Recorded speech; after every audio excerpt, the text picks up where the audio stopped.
In these seasons, in the summer season, when you get to the United States of America, especially in California and Las Vegas and other parts of United States of America, people become very, very vulnerable. Not vulnerable in the states that they don't have money, not vulnerable in the state that they don't have peace, but vulnerable because anything can happen. Their houses can just catch on fire, their schools can just catch on fire, their farms can just catch on fire, which is actually happening. So just stay glued for Nana Beji, but let's for us to delve in, because I stand now when you get to California, Mojave Desert is on fire. Yeah, move it to me. Mojave Desert is on fire and it has crossed into Nevada, which is actually very disheartening because the fire is it's not trying to calm down.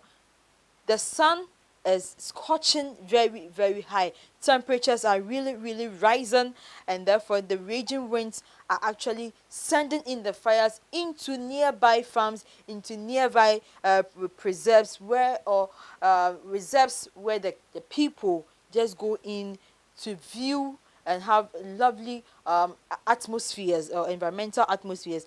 And this place is where it's catching fire and it's actually causing havoc in California and its environs. And the fire wheels in California, Mojave National Preserve, started this weekend.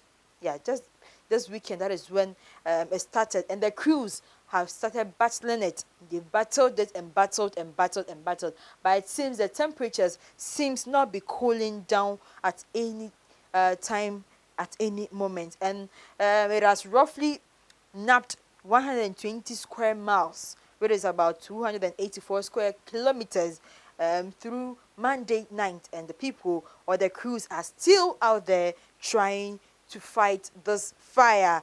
And it's not just spreading throughout, but it's kind of making a canyon. Yeah.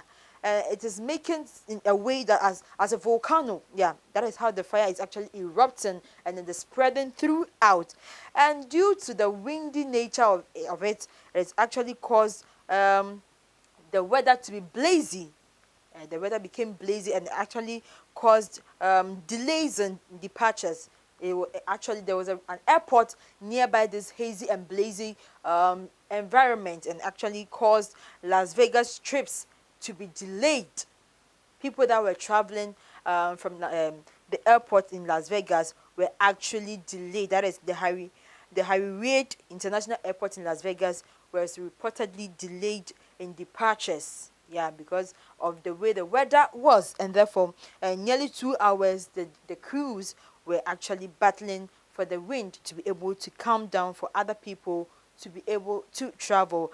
And as it stands now, it has become very, very dangerous, very, very dangerous in and around the places of the park, and people are actually coming out urging that the people or the government would do something about it. Despite the fact that it's something that is seasonal. Yeah, last year they experienced something like this, but it seems that this year it has become much and much, much more worse than last year. And therefore, we are urging and our support is out there to the people of United States that as they are in the spring, as they're in summer, the crews will be able to fight the fire for them and think measures will be put out in place so that these fires will be curbed and it will become so that it wouldn't spread throughout the areas of California and also Las Vegas and places that is actually in connection to these places. And people in Las Vegas, people in California will actually live in peace. And therefore, we will also urge the government to do something about this things that is happening in United States of America when summer comes each and every time. But all the same, our heart goes out to them. Nabeji Ba is my name. Keep on subscribing, liking our channel. We'll bring you nothing but the best and more updates to in and around the globes to your channel very, very soon.